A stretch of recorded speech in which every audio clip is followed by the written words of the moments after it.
everybody?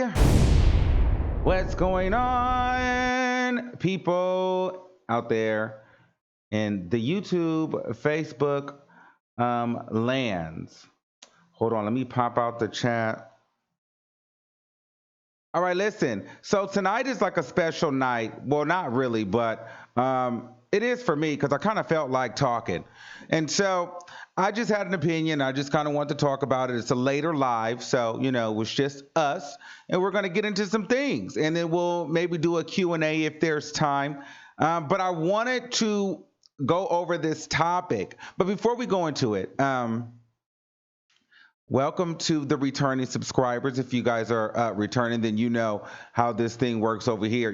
Just before we started this live, the previous one got all crazy. So that's just part of the show. Like, just relax. Everything will work itself out the way that it's supposed to eventually. Now, if you're new, welcome in. Hello. Motherfucker. All right. So tonight's show. Hold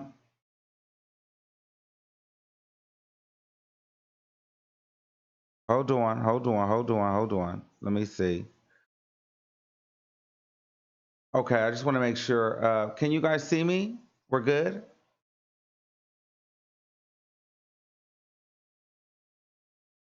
I just want to make sure everybody can see me in the chat.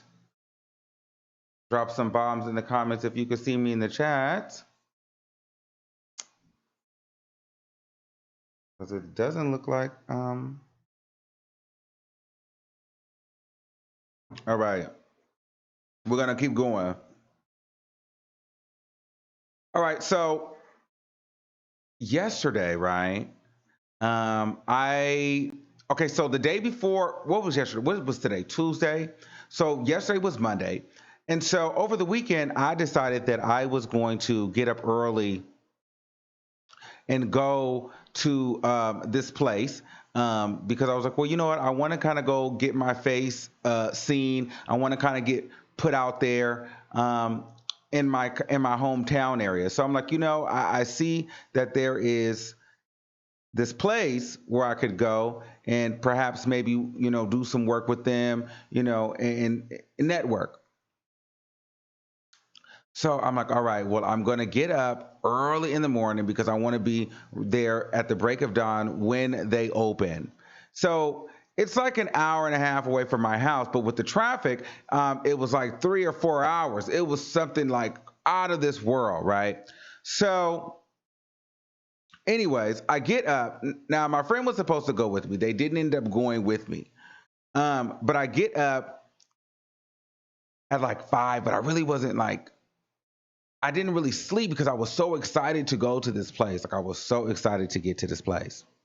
And so I left around 7 o'clock.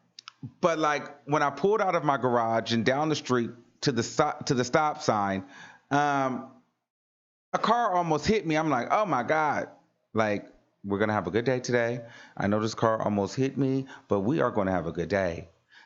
I'm not going to let that, stop me. But I'm like, damn, I got all this shit on my windows. So I couldn't even see because I'm like, I need to wash my car. Like, a bunch of bugs is like on my windows. So I could barely see. So it probably was my fault that I almost got hit. Right. So I go to the gas station. But the whole thing is the gas station that I was going to, the gas just wasn't the right price. Okay. So that really wasn't what I wanted to do. But what I did want to do was take the little windshield wiper thing and wipe that they have at the gas station and kind of wipe off my window. But I didn't get a chance to do that because at 7 o'clock in the morning, it's some random guy using the fucking wiper. I'm like, I ain't never seen nobody use the wiper here. Out of all the times I come over here, I never see nobody use that thing. I didn't even know that they had one. I had just got lucky. So I'm like, you know what? I don't have time for this. I'm trying to get to where I'm going. So I didn't even wipe off the windows. I kept going. I was driving. And I was doing so well. And, people were just cutting me off, but I'm so excited to get to this place. I'm letting it go, but I'm getting a little agitated too.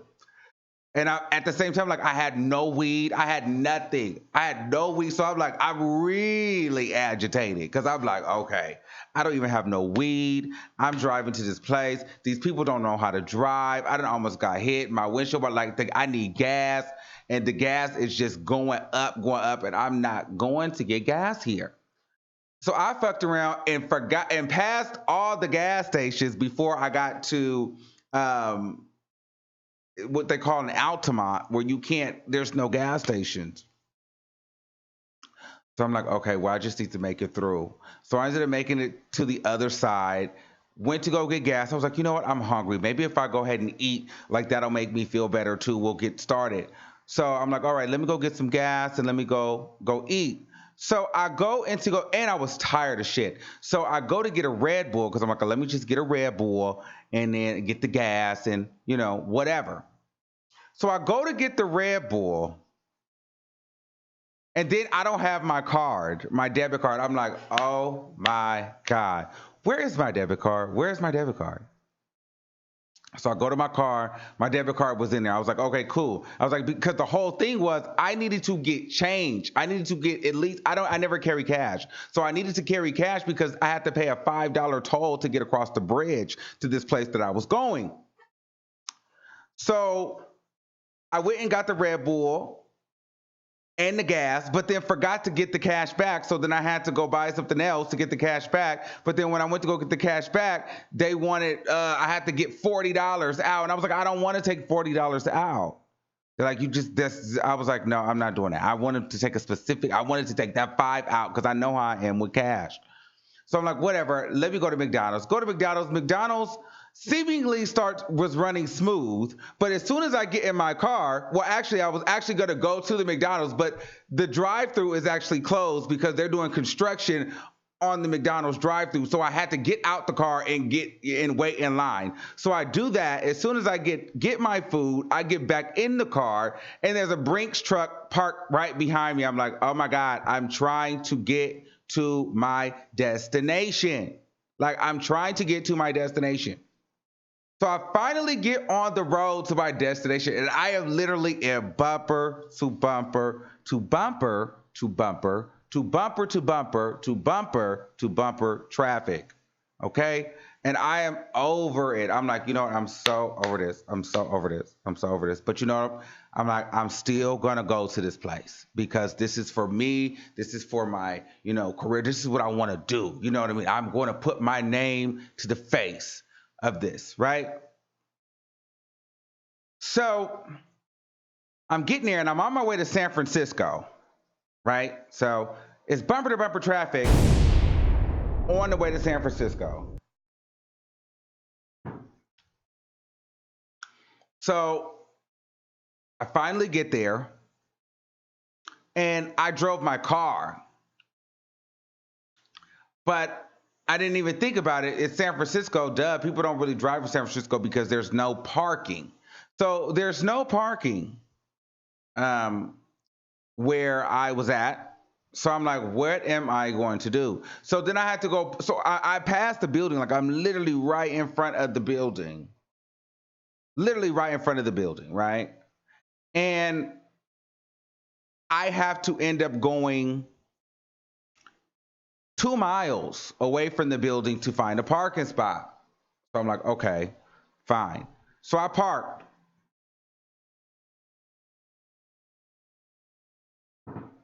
So I parked, and then it started to drizzle like it was going to rain. I'm like, are you serious? I'm like, please do not start raining. Please do not start raining. I have to walk 2 miles to this building because I want to introduce myself to someone here or just kind of make the connection, make the contact. I didn't want to apply for the job or, over the internet because I just didn't want my name to just be thrown in like a pool of applicants. So I was like, you know what? I know what I am. I know who I am. I know what I'm good at. I know what I can do. I know what I can bring to the company. And I just want some information, if not just an email of who I could send my direct contact information to. So that was my goal. That was my goal for going to this place. So I'm walking, I'm walking, I'm walking, I'm walking, I'm walking, I'm walking, I'm walking, and I get to the place. I'm like, oh, I'm finally there. But then there's like a buzzer. So I'm like, oh shit, how do I gotta get in? Oh, well, there's a lady walking by. And I'm like, ma'am. And she looked at me like I was like a homeless person begging for food and water. Right. And I was like, well, and she opened the door, but she was like trying not to talk to me. And I was like, do I have to talk to security? Do I have to, how do can I ask you a question? Like, I'm just trying to get in here. And she was like, and almost let the door close on me. And so I had to the point where I had to grab the door and open the door and walk through the door myself. And I went and asked the security guard. I was like, sir, my name is Armand. Um, I came down here because I want to get into this business. This is what I would like to, this is what I do, XYZ. I just want to get a contact of who I can directly contact, um, as far as employment or opportunities or networking, anything. I just want to know who's in charge, basically. Um, there's nothing we can do for you, is what the man told me. There's nothing we can do for you. Um, you have to go. You can't be in here. I was like, well, sir, sir, and this is a black dude too, mind you. So it would be your own people. And he almost got a thrill out of telling me that he could not help me. I was like, well, can I do this? I seen this opportunity. He was like, oh, well, did you graduate? Did you go to this? Did you go to this school or did you do that? And my answer was no, I didn't. And he was like, oh, well, nothing for you. Yeah, no, you gotta go. And I'm like, all right. I said, I guess I'll just keep doing it my way. And I left and I stood outside that building because a piece of me wanted to cry. I'm not even gonna lie, a piece of me wanted to cry. But I stood outside that building because I was like, okay, this man's gonna make me get back in this building. But you're gonna remember my face and I'm gonna wear the same outfit that I wore the first time I tried to get in that motherfucking building, bitch. Like, mark my words.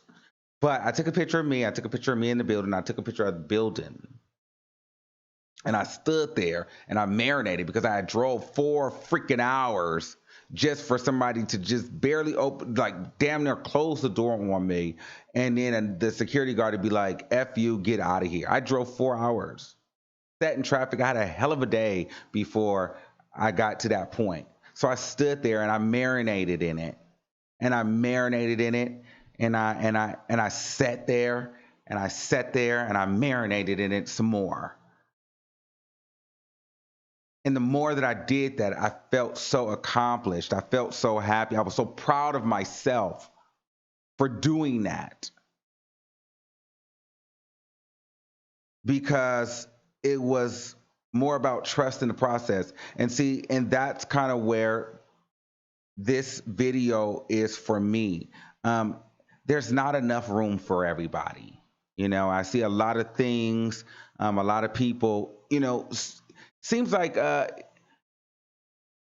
wanting like handouts or they're wanting people to just people in general. Like there might be some friends I know or, just even YouTubers or just different, just general people. Or a post I may have seen. It's no one specific, but it's just things that I've noticed that some people do feel as though that there should be handouts, or if a person has a certain amount of following or if a person has a certain amount of money, they should automatically be helping someone else or someone that's close to them. And I'm here to let you know that that's not true. That's not the reality. Um, a person who has worked their ass off to get success or money, whatever it is, they don't owe it to anybody. They don't have to. I don't care if it's your best friend. You don't owe them anything, because there's a lot of times, like my friend, like, and it's nothing against my friend, but my friend was supposed to come with me on that journey that day. They didn't make it. So, but if I go on that journey and I put in that work, my friend doesn't deserve the same out of what I did if they didn't do the same. You get what I'm saying? So you can't. The point is, you don't know the story of the person who's successful or at this level where people feel as though they should be giving back yet, and sometimes they're not there. So you have to put the work in because nobody's going to open the door for you. Literally, I realized that when that lady literally was going to let that door close. Like she was not going to open that door for me. She literally was not going to open that door. I had to take that door and go in that building. No one was going to open that door for me. But you know what? I get it because nobody probably opened that door for her. And you know what? I think I would not have appreciated it as much if I was able to just walk in that building, open the door, say my name, get on a list, meet with somebody, and then boom. I don't think I would have appreciated it at that point because it would have just been anybody can do it. And since there's not enough room for everybody, you don't want anybody to just be able to do it because then it's going to just anybody can do it and nobody wants something that just anybody can have. So now when I get into that building, it's going to mean much more to me. It's going to mean a lot because I know that I had to work to get into that building. But the only way that you're going to get into that building is if you're going to work. No one can get me in that building. And so I just want some of these people to know, be encouraged at whatever it is that you're doing, whether it's starting a business, whether it's starting a channel, whether it's, going to school. Be encouraged at whatever it is that you're doing. Go forth and do it. But commit to it. Commit to it. Mean it. I have a lot of people that ask me about starting YouTube channels. Like, I don't know. I'm not the expert, but people ask me. And people are like, Armand, you did this, you're doing well. I'm like, yeah, but I've been doing this for a minute. Like I've been sacrificing, you have to sacrifice some things. There was a point in time where while I was at AT&T, I was working there, um, I would literally go I live like 5-6 hours away from LA. And so I would literally go after work. I would go to work at 10 a.m., get off work at 7:30. Sometimes I'd close. So then we'd get out like 8:30, 9 o'clock. And then I'd go and get in my car and I'd drive to LA just to shoot a show the next day and then drive back the same day just to go to work on Monday by myself. Those are some of the things that I would do. And I wouldn't even tell the people in LA that I didn't live in LA. Like I was just like, no, because I didn't want them to look at that like, oh, it's going to be a hindrance. Because if I want it, I'm going to get there. There's nothing going to stop me. There's nothing that's going to hinder me. So I don't even want you to look at where I live as a hindrance. Because if I want it, I'm going to get there. I'm going to make it happen because I'm serious about it. And so for those people that want to do stuff like that, you have to be serious about it. You can't half-ass it. If you're an artist, you got to be serious about it. If you're going to do photo, if you're an artist, you want to get real photos. You want to put that money on your photos. You want to put that money into your music, to your producer, to your engineering. Like you definitely want to do that. Maybe you don't buy like you don't go out that week, or you don't have Chipotle, or you don't smoke that week, but you've invested in yourself and you really cared about it. You know what I mean? So I just kind of wanted to share that because it was an experience that I had. I thought it was a pretty cool lesson that I learned.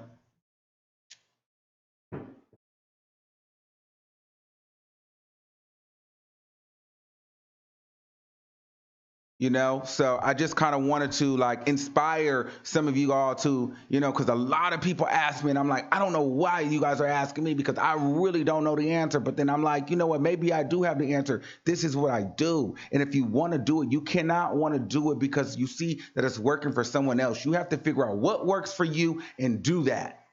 No one's going to be able to stop you, but at the end of the day, not everyone's going to help you because there's not enough room for everybody. Anybody that tells you there's enough room for everybody, they don't believe that themselves. If there was enough room for everybody, then you wouldn't want it. If everybody was able to be a millionaire, what would $1 million be? If everybody could drive a Rolls Royce, would you want a Rolls Royce? No, we wouldn't. That's why everybody strives, for different things because, everybody can't have everything because there's not enough room for everybody.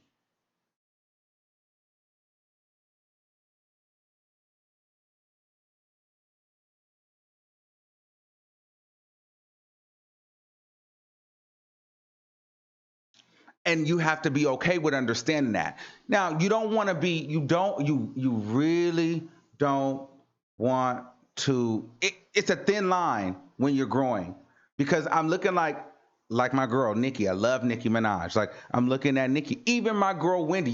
Nikki and Wendy are my two favorite celebrities.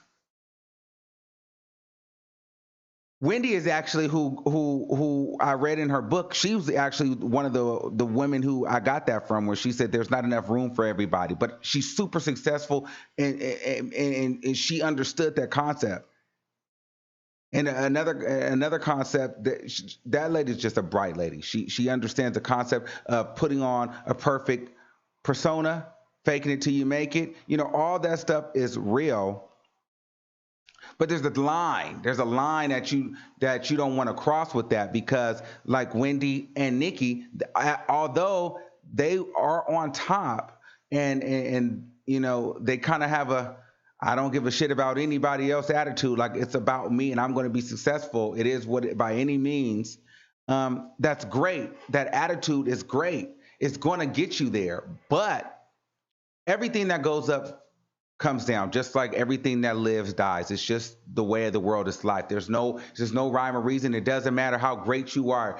Just like you're young, you will grow old, hopefully. So everything that goes up definitely comes down. So at the end of the day, yeah, you may on your way up, you may be like, yeah, I'm the best. Fuck this. I don't need nobody. Whoa, whoa, whoa.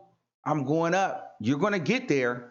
I see a lot of people getting there, but then it's like when you do have your decline, do you have any allies? Is anybody, because you will have a day that you're like, yo, you know what? Like, I wish I had a friend right now, kind of feeling kind of lonely, like, is there anybody to talk to? Or, sometimes you want to just be like, you know what? I want to go have coffee with somebody. But people may not want to go because of how, you may have got the career you wanted or the money you got, but then the way you treated people on the way up, on your way down, some people may not really fool with you.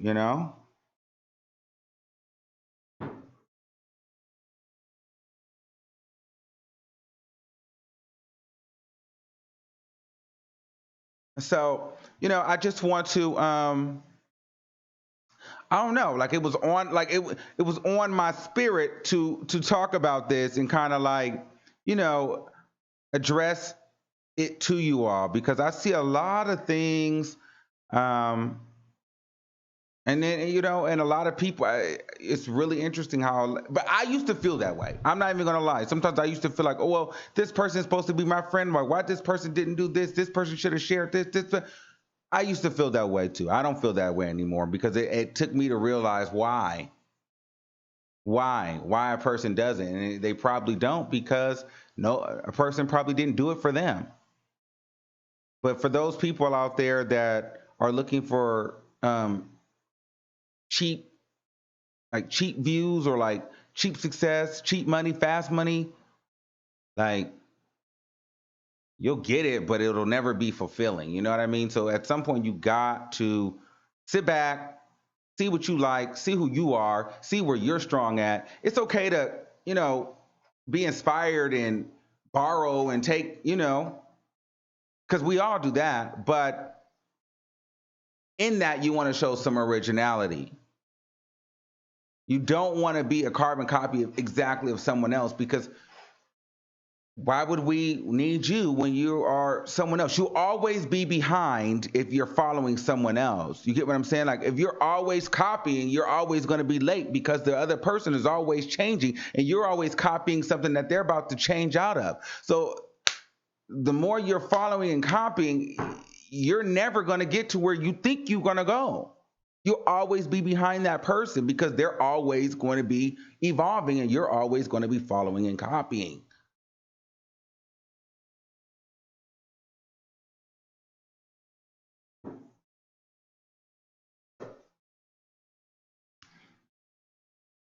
I don't know who I'm talking to right now. I'm just talking. I really don't know, but it was like on my spirit, like to really give this message out. And so I'm hoping somebody's out there receiving it. And I really want the people that are dreamers, that are, they're aspiring to be whatever you want to be, whether it's a chef or a nurse, a YouTuber, a singer, a rapper, a dancer, a farmer, whatever it is that you aspire to be. Um, want it for yourself and make sure that you go get it, because nobody's going to just be opening doors for you, and nobody owes you anything, not even your most successful friend or family member. Ooh, watch that one. Or family member.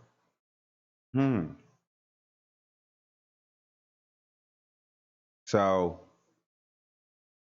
you have to work your way up a person's priority list. A person doesn't want to just be take like a person doesn't want to just be there for you to take, but you can never offer something. This is supposed to be give and take. Why would I have all this energy and give you, like, I'm just your energy source? So who is supposed to be my energy source? Who recharges me? Like, that's not fair. So but a lot of, if you have a big energy source, that will happen to you. It happens to me a lot. But you have to learn who you are. And listen, everybody can be great energy sources and big energy sources. But the thing about that is you have to preserve your energy. You can't let one person you can't just sit there and just charge one person or just charge everybody, because at some point you need to be recharged too. And so it's even better when you guys can recharge each other.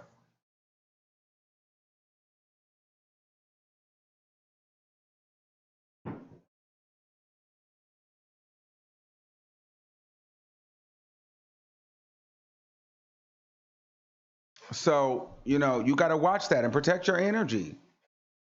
I did a video on protect your energy. You guys should go watch it. When I first did the video, I had like 500 subscribers. The video only had 200 views. I think it may only have like 1,000 views now, because I think I reshared it again when I hit like 5,000. I thought it was really going to be like, oh, people are going to watch the video. And then I deleted it because it got like flagged for some reason. But that video is on there. You should watch that protect your energy video. Um, it's a good video.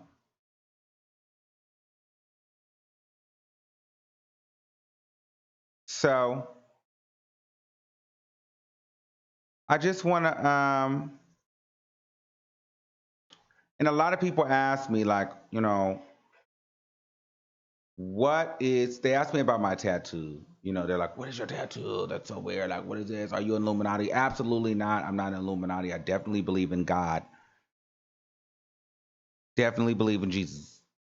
Definitely pray. I meditate too, though. But I also believe in the universe, and I believe the things that you put out into the universe definitely will come true. And yet you definitely have to, with that, you have to manifest. Oh, I'm glad that we got there. Oh, we found that. I'm glad we found that, because you have to manifest. Literally everything in my life I've manifested. I've said I've claimed it and I believed it. Let me tell you a secret about manifestation. When you manifest something, you have to believe it. You can't just halfway believe it. If you manifest you're going to get a new car, you need to believe that you're going to get a new car.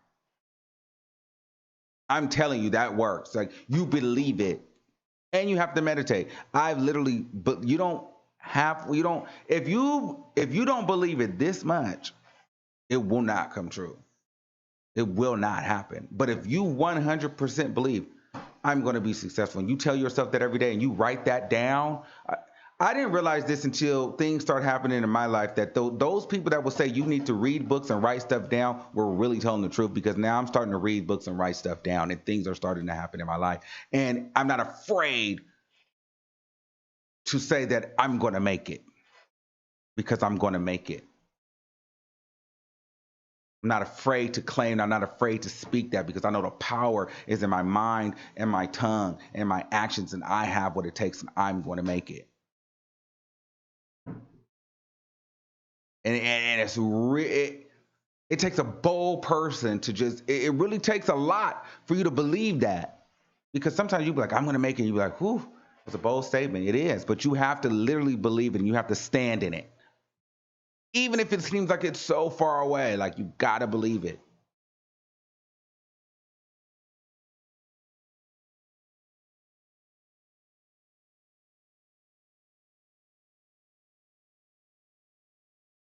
So, I just kind of want to have a little power talk with y'all, because, we don't really get into this side during the day. But the line is open. Okay. The lines are actually open.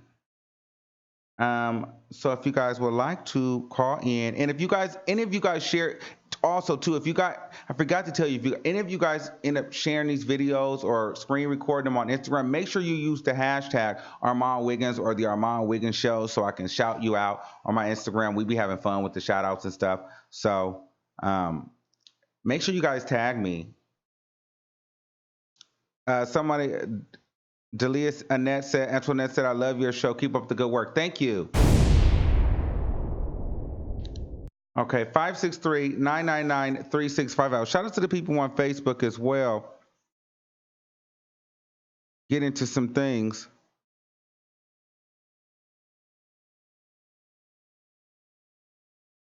Okay. So, but yeah, y'all. So that was pretty much kind of what it was. If you guys would like to do some questions, we can get into some questions. A couple of questions. Okay, let's take a call. Okay, 424-1423. You're live on the air. Uh-oh, hello. Hold on, let me see. Are we working today? 978-8025. Hold on, let me see. It might have wanted to act up.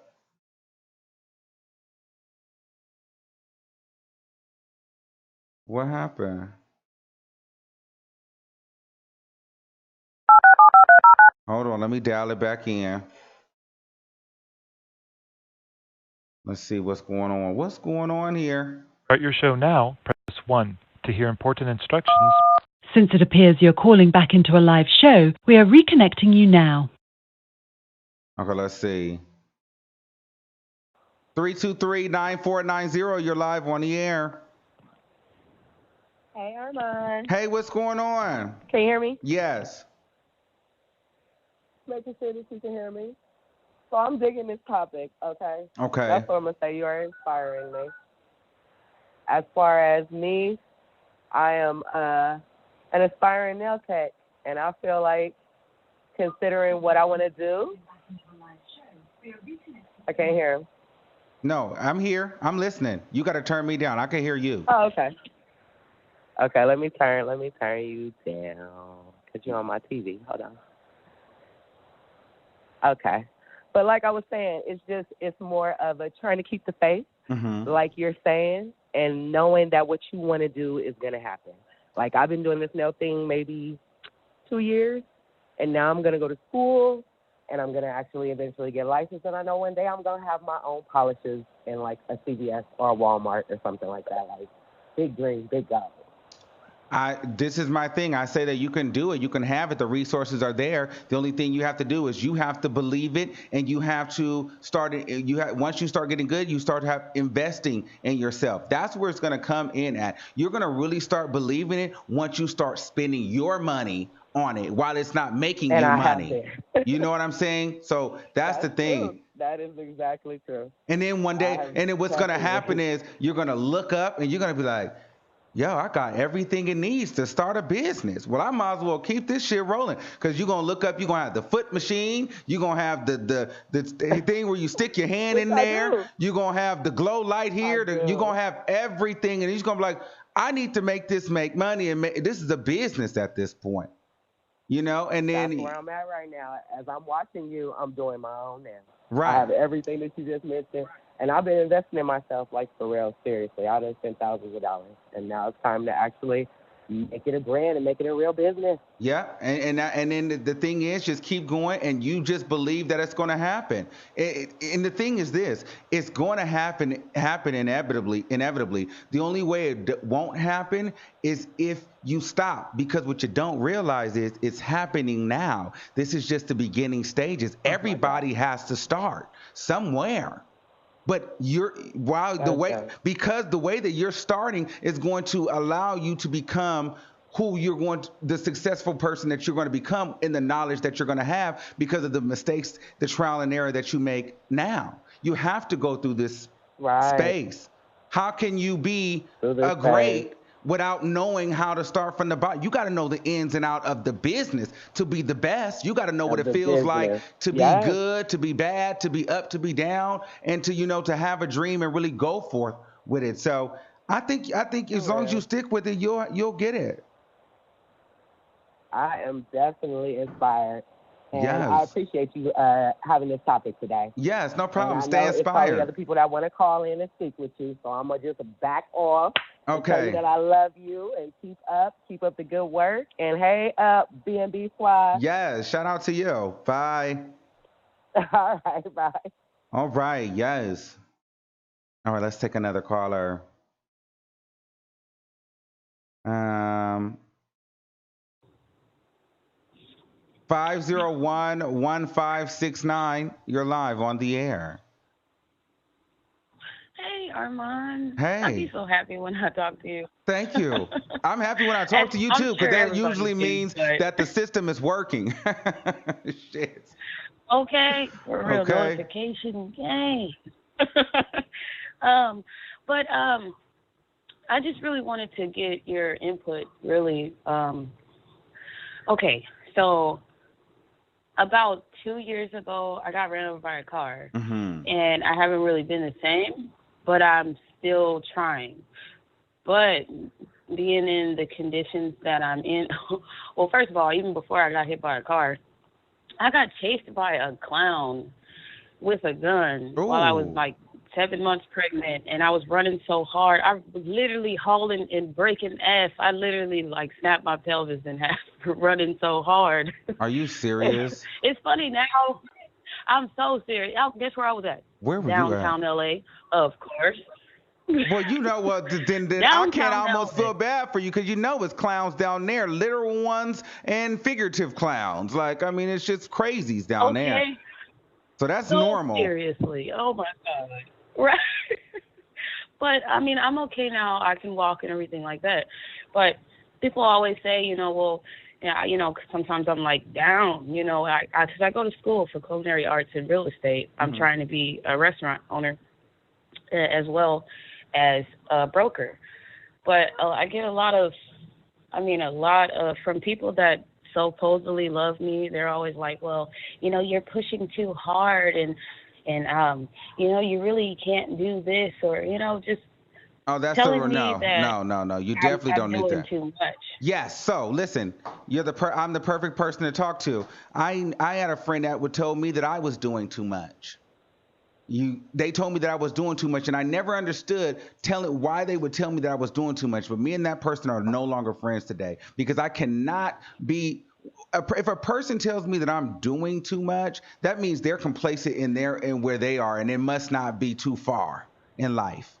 And which is fine, but that's not what you need to be around. And I know the biggest issue is it could probably be somebody in your family that's really close to you. So in that sense, you really Yeah, just have to learn how to facts. distance yourself and not really share too much with them. Just kind of meet them where they're at, but don't be afraid to pull away from them at times too when you're trying to focus, because the last thing you need when you're second guessing or you're on the brink of second guessing yourself is to have your mom or your boyfriend or somebody close to you telling you, yeah, girl, I told you it was too much. That's an easy way for you to give up. So you definitely don't need to be around them too much. If the negativity gets to be too high, you might need to pull away from them. And what me and my mom do, I'll be honest with you, if I'm being too negative or she's being too negative, I'll get off the phone with her and she'll get off this is too much negative energy. I have to call you later. And she will hang up Yeah. in my face. It's literally like my mom, everybody. And if I cut everybody off, it's only like maybe 4 people that I genuinely have in my life. Mm-hmm. I move around a lot. So long-term friends and stuff like that I never had because, growing up, moving and everything like that. So if I cut off them, that's really all I got. And I won't have nobody. Well, see, So it's kind moving of like around. Well, how old are you? dang, How old are you? 28, 28. Okay, great. So I moved around a lot too. So I moved around a lot. I've lived in Las Vegas, Arizona, Florida, Houston, LA. I've literally moved all around trying to figure out who the hell I was. So I have friends and I know people all over. And my family is originally from California. So I moved, and I've done that since I was 18 years old. I would up and just leave. Up and just, oh, all right, I don't like it here. Oop, it's too hard here. This guy's cute here. Let me move here. I would up and do shit like that. Okay. So a lot of my friends are not in the same city and state as me. They actually live all across the country, to be honest with you. But Yeah. still, you'll learn. You have to find the place where it's like, okay, you just have to start changing people's minds. So focus on what it is that you really, really want, and you believe that you're going to get it. And what's going to end up happening is the people around you they're going to start seeing it and accepting it. The issue is the people around you don't really see the fruits of your labor yet, so they don't really believe in it. So that's when you have to believe in it the most. And since it feels like since birth, honestly, oh my God, Mm-hmm. People are like, your family is everything, blood is thicker than water. Well, I didn't have some water that was way thicker than the blood. Me too. So it's sad to say. It's like, where's the support? It's like, honestly, I had made a post on somebody else's page, just literally talking Mm-hmm. and about my story, basically what happened. Mm-hmm. And the amount of love and care that people showed was, man, my own family didn't care. They called, hey, well, did you make it? You all right? I hear you talking. Mm-hmm. And literally, that was it. That's normal. That's normal. It's crazy. That's normal. Usually your family doesn't come around until the world starts coming around, and then they start wanting to claim you. That. And that's messed up. Because how would they feel if I'd be like, well, I wouldn't even claim you on my taxes, motherfucker. Mm-hmm. Like, how would they feel if I did that? But, oh, no, you're supposed to be true to the game and go back to the hood and stuff, when people wouldn't. In reality, they wouldn't go back to you. And that's how I feel. Like, dang. Yes. Nobody coming back for me. Even if I don't make it, they're not finna. Oh, I told you so. Now put a Band-Aid on. But you don't want to think about that. That's the thing. You can't worry about that because that's not helping you. That's hindering you. So what you need to do is focus on what's working. Even if it's only one thing that's working. If it's working, it's working. And it can grow and build. When I started doing this, well, actually, when I first started doing this thing, I was sitting in a call center. I had just moved to Atlanta, and I was just like, you know what? I just want to move to Atlanta. And actually, I was going to school for real estate in Houston.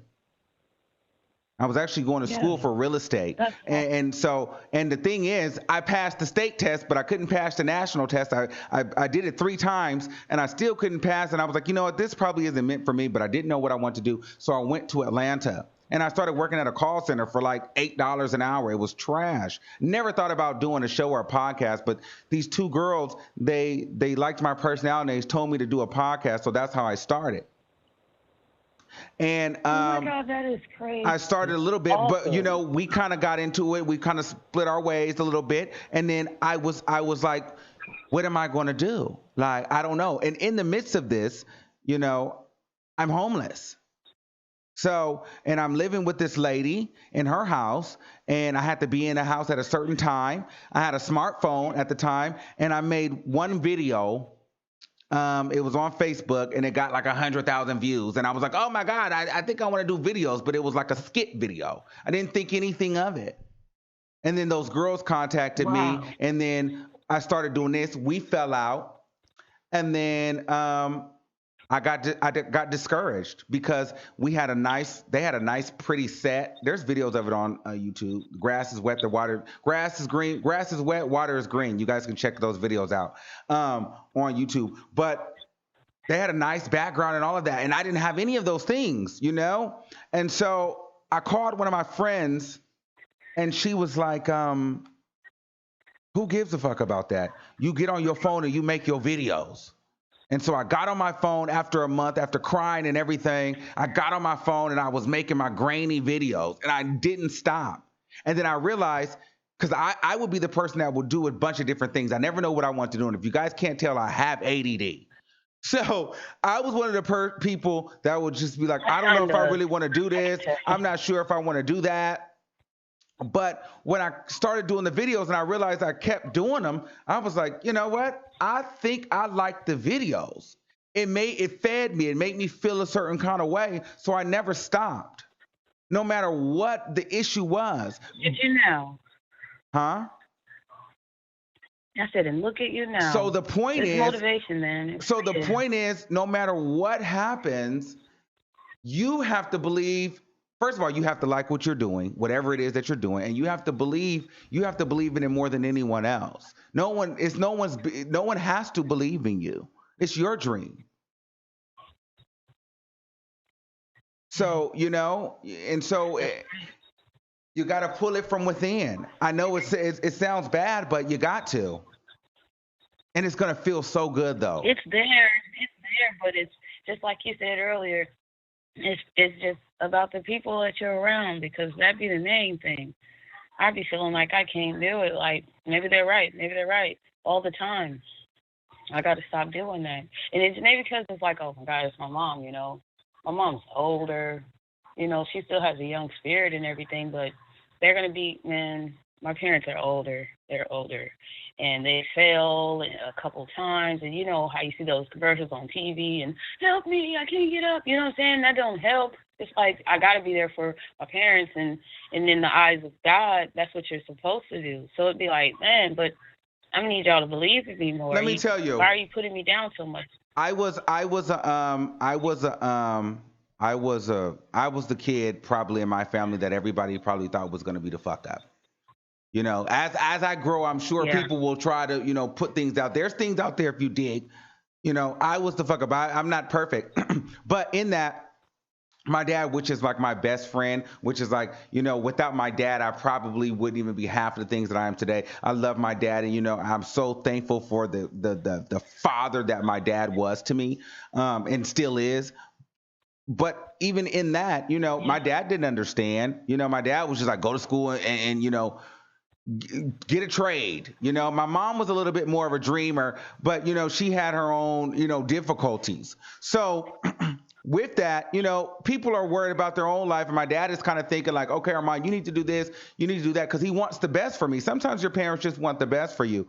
But what's great is now, although my dad's still going to be my dad, he's still going to be concerned, still going to ask me how I'm doing, but I've kind of changed their mind, because I've shown them that no matter what you guys say, I'm going to do this, it's going to work, and I'm going to stick to it, because even if it all else fails, at least I will be able to die happy and say that I tried something different in life. I didn't just exist, I tried to live.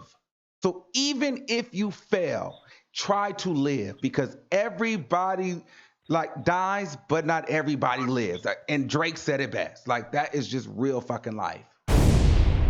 Like, you get what I'm Okay. saying? Like, no matter what, like, you owe Absolutely. it to yourself to try to have the best life that you've ever had. And let me tell you something. If you try, you're going to get a taste of it. Even if it's a taste, you're going to get somewhere. There's no way you can't try to get something and not get it. There's no way. But thank you. I'm sorry. I'm trying not to cry. No, don't cry. Don't cry. Thank you. Bye. Thank you so much. Bye. Don't cry. Wow. What a great show tonight, guys. This is a good show. This is a good show. You know, and this is what I love to do. I love to talk. Um, I love to do these kind of shows. I like to talk to my friends. I do this with my friends all the time. And but I was really feeling away these last couple of days, and I was just like, you know what? I want to share this energy. I want to share this life because I see a lot of people saying that, you know, they should get this, they should get that, and a lot of people feel like if someone didn't hand this to you or help you get that, that they weren't there for you or they didn't support you or they weren't your friend. That's not true. People don't owe you anything. You know, I'm gonna tell you something. There was something that was on a Facebook. Like I pay attention to like weird shit. There was this dude. He posted this post on Facebook like 3 years ago or 3.5 years ago. He was like, you know, in 5 years we'll see who's really working. And like I went back to that post. I never forgot that post because I was like, you know what? In 5 years, I want people to feel like that I was really working, and I want to feel like I was really working. And we're 3 years in, and I feel like I'm really working. But you gotta want to do it. You can't do stuff that just sounds good. I know a lot of people that say, "Oh, it sounds good. Ooh, I want to be my own business. I want to be my own boss. Oh, I want to do this. I want to do that." It sounds good. Yes, sounds good. But what would you do for free? What would you do without the money? Because the money, yes, we need the money. We love the money. We do it for the money. Okay? But it's not our first thing to do for the money. We do it for the money because money is what makes us, we have to have money. You can't live without money. So in order to have the things that we want in life, you have to want money. You have to have money. So you're going to do it for the money just off the default. But if money wasn't an issue, if money wasn't a problem, if you didn't need money, what would you do? We know you need money, so we get that. Money has to come with it. But what would you do for the rest of your life if you didn't have money? If money was not an issue.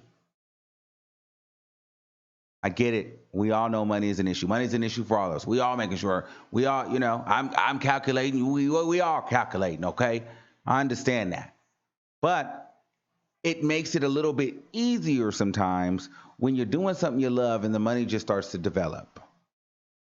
But if you go into things just strictly off of the money, you're not going to put your best bet. You're not going to put your hardest work into it because the minute that it's time to spend some money to get to the next level, you're not going to want to do it because you don't really want to, you know, invest.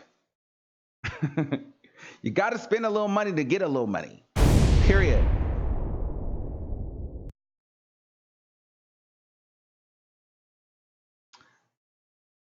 So I know we just kind of all over the place, but I'm just kind of ranting today. But we'll take a couple more calls, then we'll wrap up, and then we'll get out of here. If you guys like this, we'll do more videos like this. If you guys would like, I can do more videos like this. I wanted to do a lot more videos like this on the channel, but I know a lot of us like the celebrity topics, so I definitely keep those going. But if you guys like these, let me know. Send me an email and let me know. Give me your feedback. Let me know in the comments if you guys enjoyed these, and let me know on my Instagram and Facebook. You guys can write me as well. All right, let's take another caller. 978-8025. You're live on the air. Hi, Armand. Hey, what's going on, boo? Oh my goodness, I'm so happy you're live right now. Whew. Okay. You know what time it is right now here? What time is it? I'm doing this for you. I mean, this is how much I love you. It is 1:15 a.m. Wow. And you know, I work. Listen, in the industry we work in, we have to be up early. But I love you, so I'm here right now for you. Thank you. And I got all your emails. Thank you. Thank you for doing the Q&A. Like, you really listen. Like, thank you, Steve. Thank you so much. Mm-hmm. Now, what I'm about to say to you, you are my little brother, so it's coming from everything is all love. You know that, right? Mm-hmm.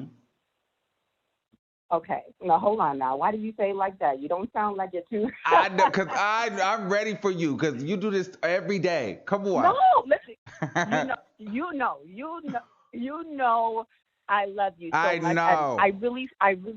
I really believe that you and I are going to work on a project, and this is why I'm going to say this to you. Okay. I missed your live earlier. Obviously, I was at work, so I missed it. I came back home and I watched it, and you were talking about Kim Kardashian and how is, she is an ally. How is she not an ally? And I heard you mention just to the last viewer that I guess one of your friends told you you're doing too much. And I guess sometimes the problem with us as African Americans is we don't really communicate our feelings the right way. I don't know if this friend was trying to tell you they disagree with your view, and maybe this friend or this family member was not saying it to you right. Telling someone you're doing too much, that comes off disrespectful. Maybe, Armand, I know you feel this way about this, but I really think you're going too far by saying this. Maybe the friend or the family member couldn't communicate that to you, but I will say this because you and I are in this industry. Sometimes maybe to the people listening, it might come off, well, let me first say. No, hold on. Let me tell you. I know that's what you. Let me tell you this. So I guess I didn't go into depth, so I'm gonna do it for you really quick. So in the instance of the doing too much, what ended up happening was, I was trying to get into radio. I was trying to get a radio job, and I do YouTube and things like that. And then I took up DJing. I have my DJ equipment back here, and I was DJing a party on the weekends, and I was working a full-time job at the cell phone store during the week, and I was also doing videos and traveling back and forth to LA. And my friend felt as though that I was doing too much because I didn't have time to gossip. And I don't feel like I was doing too much. So this is where we're with. Yeah. It wasn't a personality thing. It was more of like a work ethic, be successful. Okay, so that one sounds more of a jealousy thing. Yeah, this is coming from a 33-year-old with no driver's license and no ID. Oh my God. Oh, well, okay. Well, yeah. Well, that doesn't sound like the type of person that you need to be around anyway. No. The person doesn't. Your age has to match your status in life. Yes. In my opinion. Yes. So, I'm glad you cleared that up because saying that. I guess coming back to what I'm saying is that in this industry, for example, I work with professional athletes every day. Okay. So I have had people say to me, "Oh, girl, you are so lucky, girl. If I were you, I would have been I would have been flirting with them. I would have been doing stuff with them." Listen, that's the problem. As women, we have to have, especially Black women, we have to have more integrity. I intend to be a producer / showrunner in this industry. And I may be rubbing elbows with Kim Kardashian very soon, but this is the thing. We cannot let the people we're around start to change our thinking, where we start to think a bit more materialistic, where we start to forget the loved ones around us, where we start to forget our communities. This is the thing. Kim Kardashian, that's great that you helped this young lady get out of prison and you're paying for some rent. You write 1, 2, 3 checks. It's not impressive. Write many checks. There are many Black women who are doing this every single day, but many people don't know their names because they don't have the status that Kim Kardashian has. And that's why I say to you and me, these people, yeah, their names are big, but you could wake up tomorrow morning, Armand, and be talking to Nicki Minaj and working with her. You don't know. The bottom line I'm trying to make is that when we talk, we cannot let a name influence our thinking. We have to have our faith, and we have to have Christ close to us, because in this industry, you can really lose your mind. And with the schedule I have, I still go to church every Sunday. I still go to Bible study every Thursday because I know I'm going to be very successful. But you cannot let this industry really take you to a point where you start kind of saying things that might sound a little crazy. Kim Kardashian hasn't done shit. For African Americans, nothing. The word clout You said Kim Kardashian is clout. Wait, You you said think that Kim the way? Kardashian. Hold on. I think that you just Yeah. said to me that the industry has me going crazy and delusional because I said that I It's support no, no, no, Kim no. But Kardashian. no. You said that someone asked you, are you? You said that someone asked you, are you in the Illuminati? And I think that people are. And you have to remember, I'm 30. There's a lot of young. I'd be reading. I'm gonna be honest. I'd be reading the statuses, and I see a lot of people saying some crazy things in your chat lines. I'm like, Illuminati, and maybe they're saying that because you.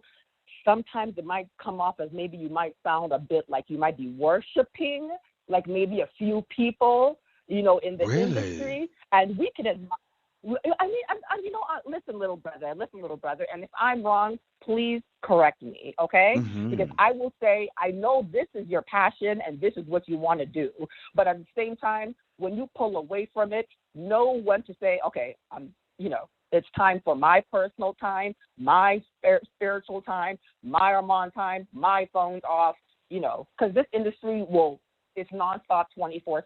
Hmm. And you're going to start moving with the movers and the shakers, Armand. You live in LA, the more time goes by, a few months go by, you're going to start moving up in the status. So I just want you to keep your cool, and I want you to also and also you're young.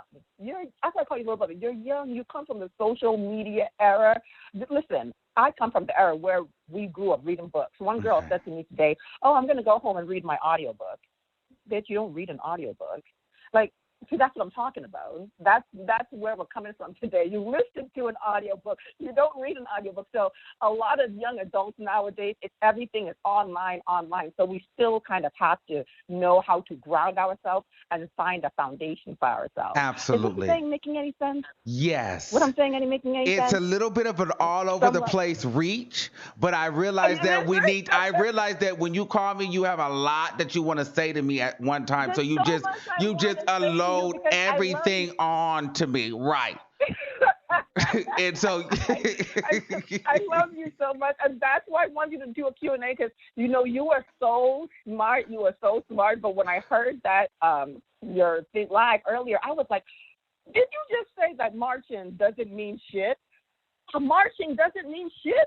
When people march, businesses lose money, Armand. See, businesses lose money. Marches are powerful. Directors, producers, owners, CEOs get pissed off when people march. They get angry when people march listen, because yes, no one's at work. listen. Send me No another one's at email work. with the rest of because I know we have a lot to talk about. We're gonna have to do Armand, lunch in DC. oh my God. You need a longer Q&A, hon. I We love will, you. but You we have can't. so many people in the live, and we've already been online for an hour. But I love you. Thank you so much. Okay, thank you so much. Bye. I stayed up for you. I love Thank you. you, I love you hon. too. Bye-bye. So yes, listen. There's a lot of ideas here. Let's take another caller. Private caller, you're live on the air. Let's try to stay a little on topic. Hello, Armand. Hi, It's how so are nice to you? speak to you. I'm good. How you doing? I'm good. How are you? I'm good. I'm going to stay on topic. And I just wanted to let you know that you are an amazing entity, and it's so refreshing to watch you and listen to you. And you are an original, so Thank you. I appreciate that. Yes. And you kind of answered what I was going to ask earlier.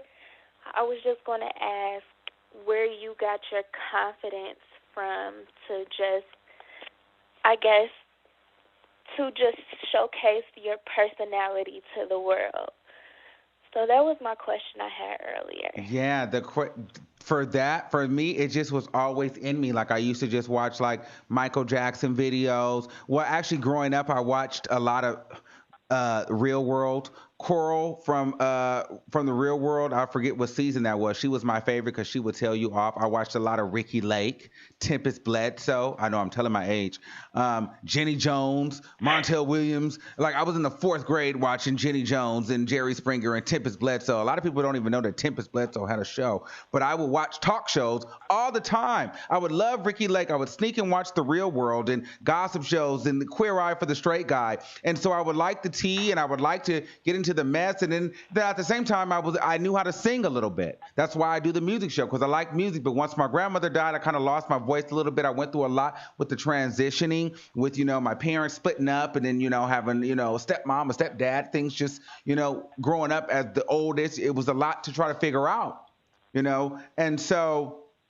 And then also, so I didn't I didn't have a lot of support, but I had a lot of people telling me that I could be this, that, and the third. I could be a star. I could be this. I could be that. And so, but the traditional father that I had, I didn't really get the full on voice lessons and the full this, the full that. So eventually that kind of faded off. But I always knew that I possessed something that I felt like I was different, or I just felt like there was something about me that I needed to showcase that I wasn't afraid of. And I would just light up when I would get on stage or have a microphone. It would be my moment to talk to people, because then I'll tell you a story. My mom loves this story, but there was this woman that she was laying on her deathbed, and it was my grandmother's friend. And all she wanted me to do was talk to her and sing to her. And then that she was so afraid of death. She was so afraid to die. But then in that moment, she did end up passing away. But I was able to get her to a point where she was peacefully ready to die. And that really freaked me out because I was 8 years old. But me just talking to her and smiling and singing with her, she died with a smile on her face, which is crazy. Wow. But that happened. And so it wasn't more, a lot of people think about me like I just want to be the center of attention. Of course, obviously I like attention, but that's not the core of why it is. I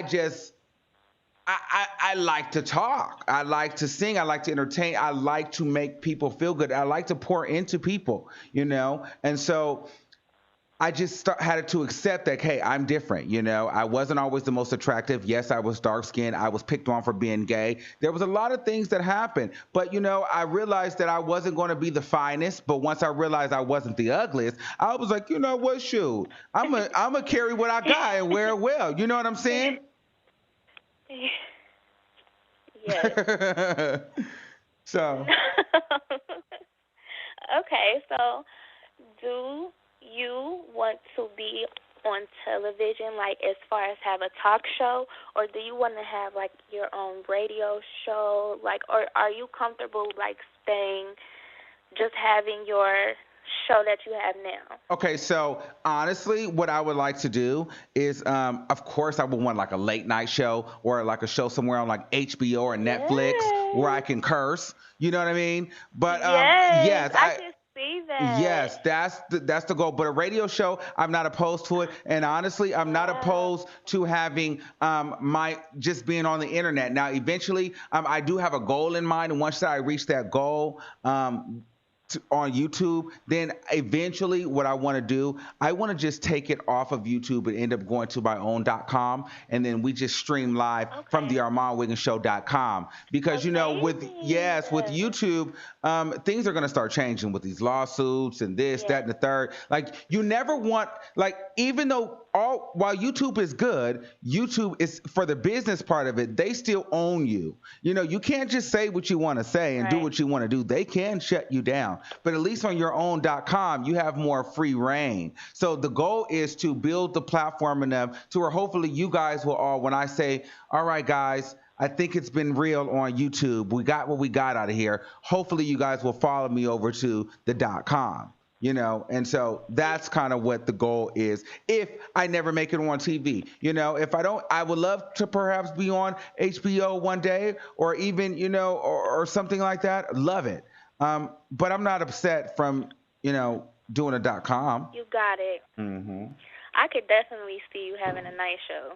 Absolutely. That would be crazy. And especially since you like music, you can have your Yes. band and Well, entertainers. and that's That's the so amazing. and that's the reason why another reason why I want to move from YouTube because I want to be able, you know how we're discussing this music, I want to be able to play some of this music without getting copyrights and flaggings and but I can do that on my .com, but YouTube you can't do that. So So are you going to get in the studio yourself? in the studio myself, I don't know, maybe for fun. Because I really do like the talking aspect of it. Because what you don't realize, the celebrity is only as big as the blog that's talking about it. You know what I'm saying? Because Right. the celebrities need us just But as there's much. people like that, like Jamie Foxx. He's still a comedian. He still has his shows and does his movies, but he can still sing and Yes. hold a show too. My goal. I do want to do one song just to say that I did it because that's one thing I've never done is had a real record produced, and so I'll do it. It wouldn't be to do it to start a whole music career, but it'll be one of those things to say, you know what, Armand, at least you went forth and you did that. So it's gonna happen too. Okay. Well, I'll be with you every step. All right. Thank you. Bye. Thank you so much. Bye. Wow, you know what? It's so funny. I'm on Facebook and I have like one of my first fans like ever.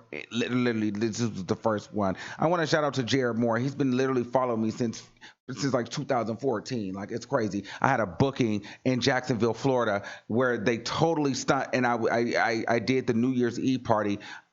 They it was just a whole mess. The guy tried to pay me with like fake credit cards and all kind of shit. Didn't end up getting paid, but he booked me a flight, booked the hotel, gave me a deposit. I didn't get the rest of my money, but it was cool because the manager at the time, she got me a lovely booking fee. But anyway, the guy came down. He met me at the club. I took photos with him. That was the first time I took pictures with anybody that was so-called a supporter or a fan, and it was amazing. And he's been supporting me via Facebook ever since that day. So I want to shout out to him, and thank you for still rocking with me for so long. But let's take a couple of more calls, then we'll wrap up. Okay. 310-6125. You're live on the air. Hey, Armand, how are you doing tonight? Good. How are you? I'm doing really good. I love your show. I called yesterday. Oh, yeah, I talked to you. So my kind of question or advice I would like to have is about like thick skin and how you like stay grounded. I'm an actor, writer, and when I started high school, I really didn't know what I was doing with acting, but I knew I wanted to do it. And I went to a really good public school, but it happened to have just like a world-renowned like theater program, and so I climbed the ranks in that program. But it was hard. It was really, really, really hard. The rigor was fun, but it was the first time I had ever stepped into really like a social environment where there's pitfalls and there's do's and don'ts. I didn't grow up in the hood or anything, but I did grow up in Detroit and like broken home, so I wasn't the most like socially adept individual. And are you black? My father was. I'm half black. I am. Yeah, but people say that you talk white, so you deal with that too. That was an issue too. People made fun of you. Yes, yeah, absolutely. Mm-hmm. It's interesting. I used to have a really strong lisp, but I wanted to get rid of it so bad. So my mother made me read a lot of poetry, and she made me do it out loud all the time. And actually, it's funny. I started winning competition speaking. So I laugh at those comments because it's a compliment. Now, yeah, I'm glad you learned that. Now it is. It wasn't then. No. But it was tough. It was tough for me socially because it was the first time I came into contact with what I would consider like a higher echelon, because while it was a public school, it was a really good school. It was in Atlanta, Georgia, and it really beat me down, but it made me really strong for the good and the bad. So by the time I came to college, I went to a small liberal arts college, and you would think that the rigor would have been higher because it was a college, but it was different.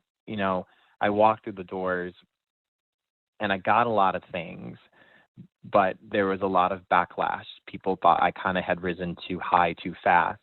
And I'm speaking about it now from a place of humility, but back then I didn't feel like I owed those people anything because they didn't know how hard it was to get there, just to be able to go to college. And and what it was like. And because of how I talk, they would never know how really difficult things were back home.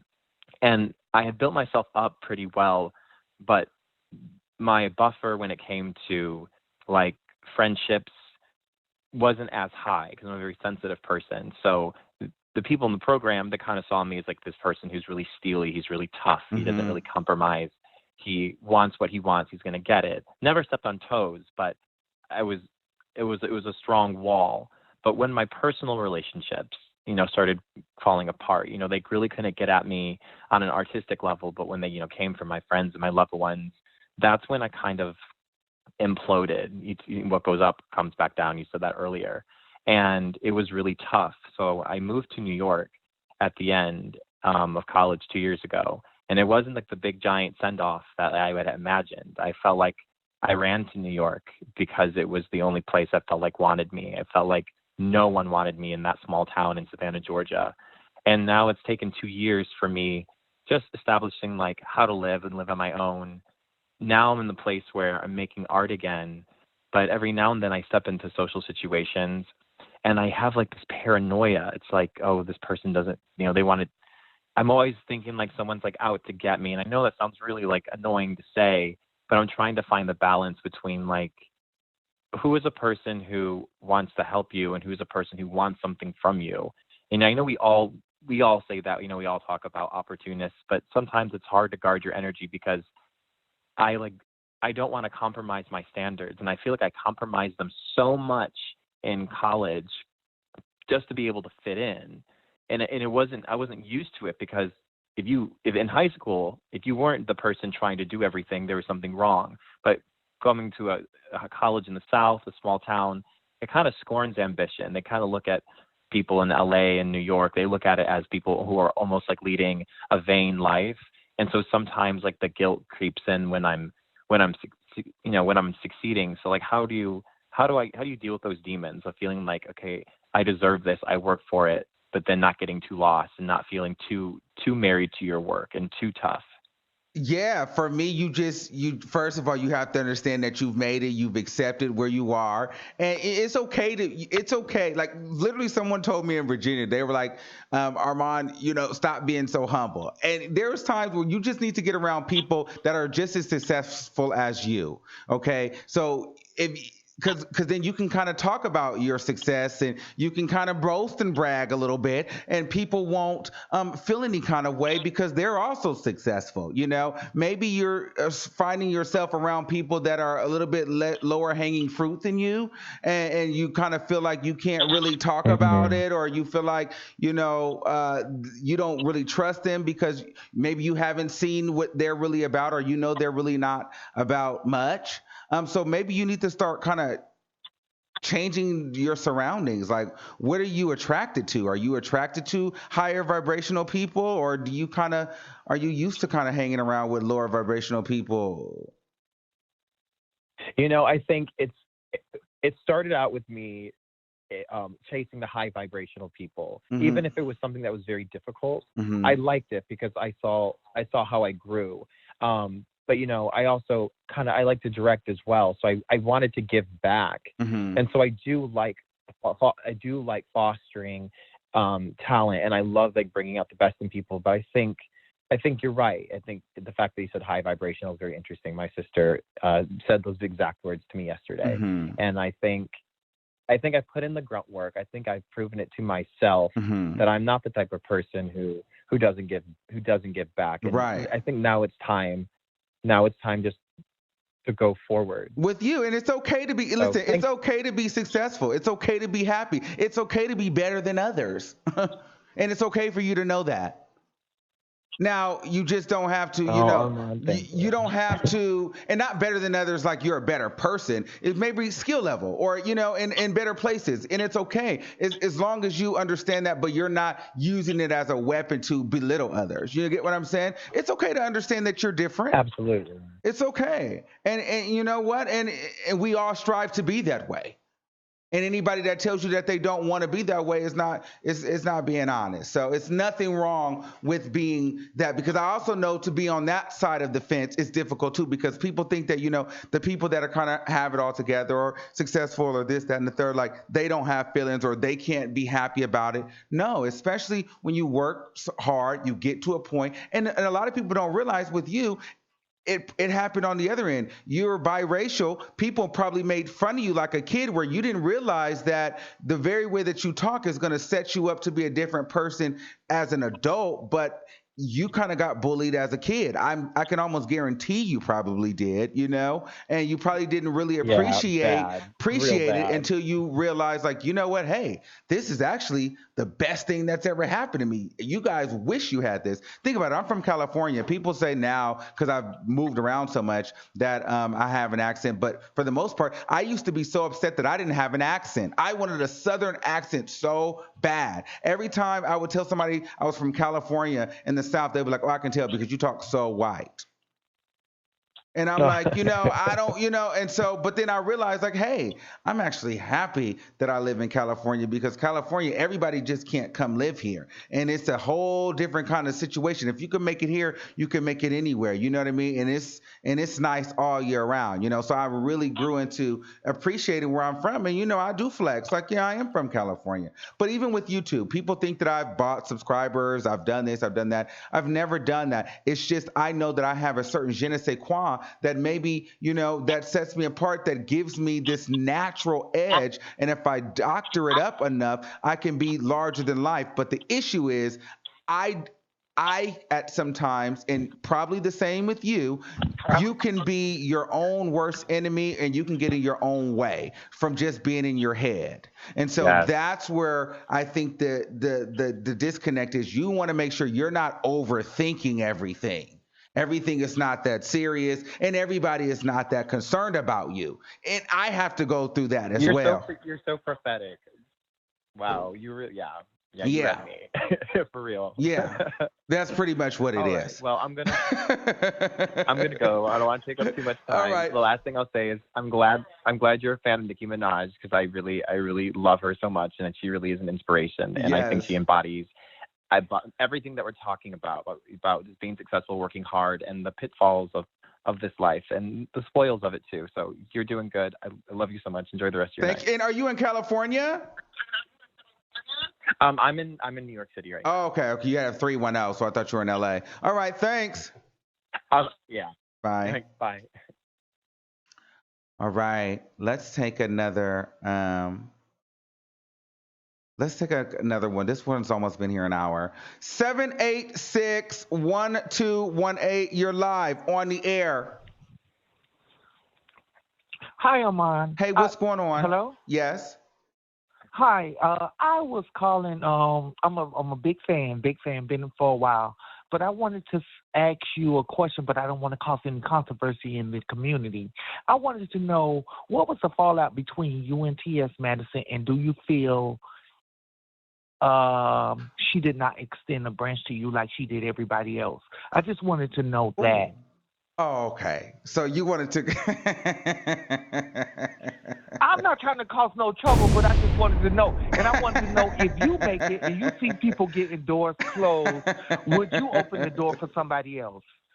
Why are you laughing? Okay. You know what?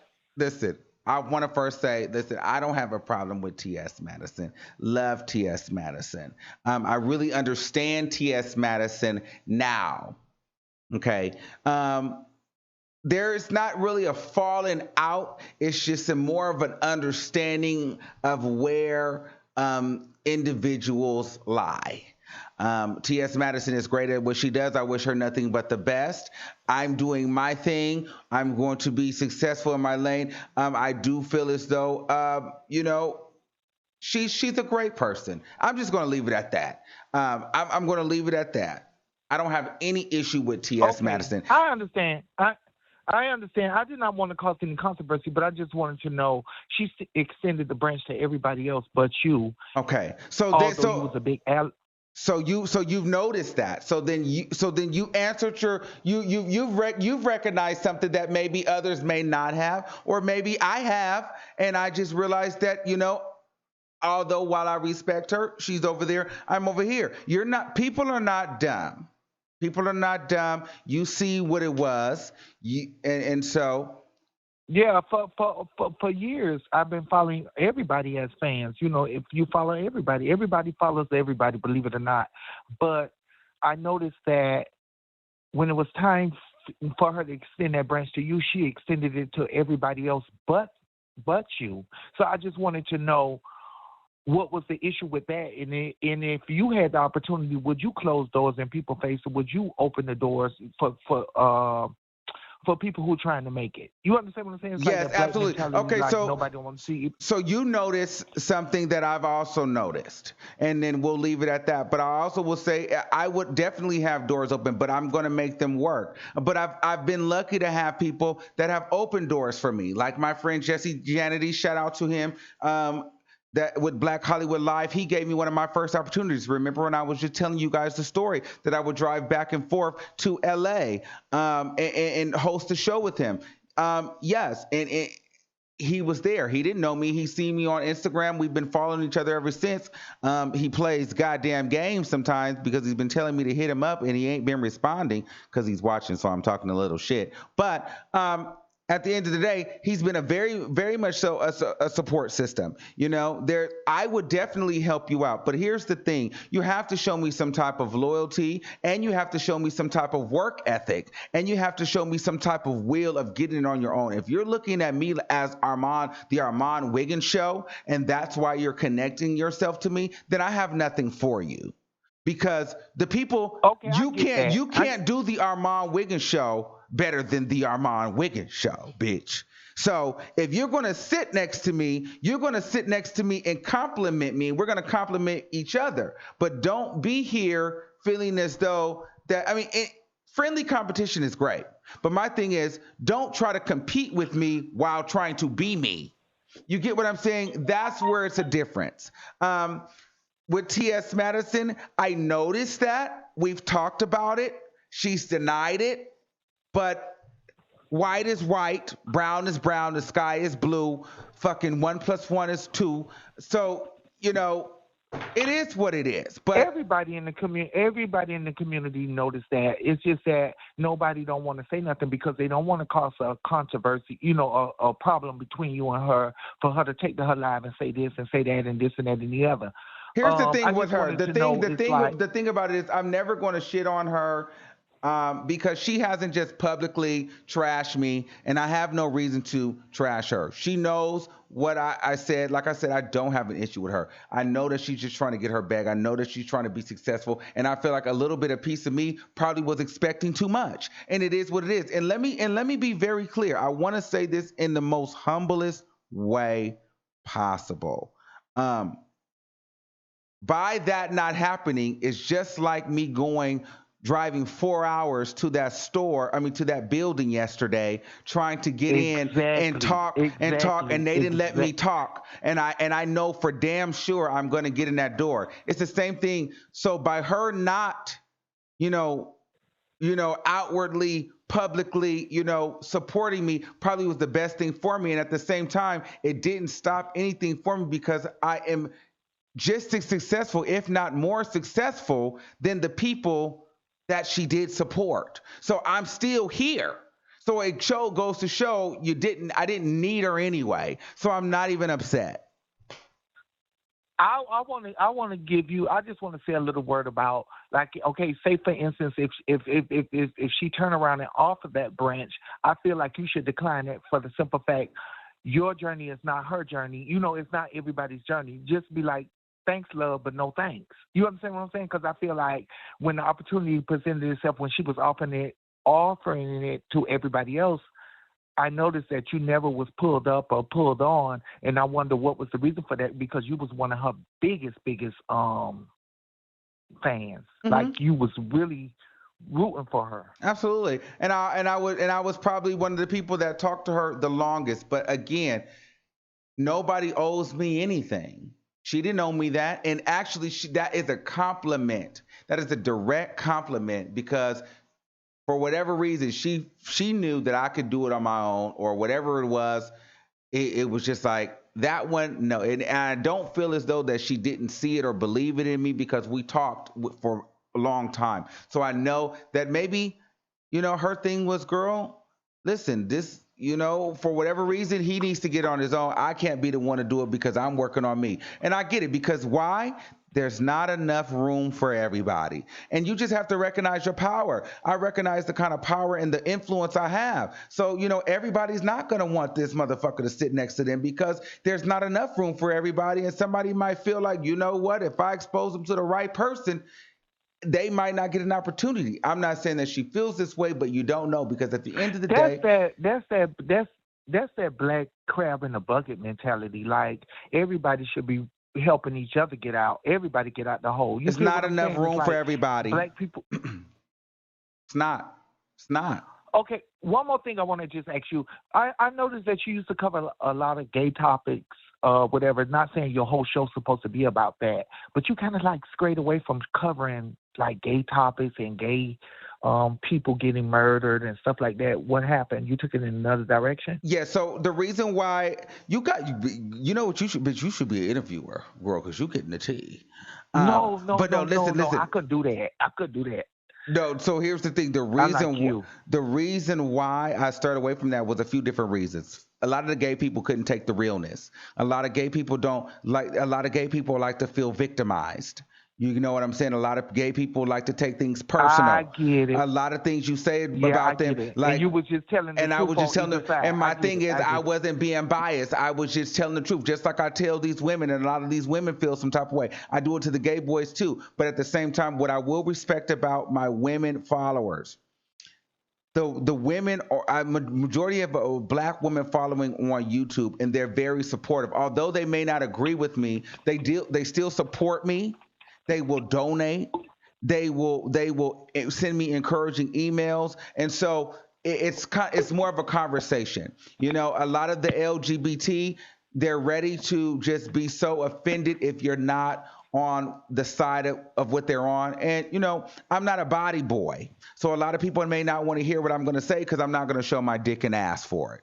You get what I'm saying? So it just was, and then And then here's the thing. I never really left the LGBT, but the thing is, I'm not going to kiss the LGBT's ass because before I'm LGBT, I'm a man and I'm black. I'm Armand. I don't wear gay on my sleeves. And we got to be real. Being gay in this world, it's almost, as much as people think that we run everything, we do run everything from the other side of the camera, from a DL perspective. Nobody wants us to be put in the forefront. This is why I had such an issue, and it's no shade towards these people. But, I did an interview with Derek J at one point. I love Derek J. Me and him had a conversation. And I had such an issue with Miss Lawrence, and when they were trying to push that whole, like, just over feminine agenda for dark skinned men, because I'm like, put somebody there that looks like me in the midst, somebody that's going to be a regular in between butch queen on TV. I was so frustrated when they kept putting these caricatures of gay men and drag queens and women on TV, and that was supposed to be the representation of us, because we were always looked at as the sidekick, the hairdresser, the assistant, the help, the person to teach the lingo, but never could be the one to deliver the lingo. We could give the Nene Leaks the language, we can give the Tamar the language, but they would never put us on TV. So my goal was.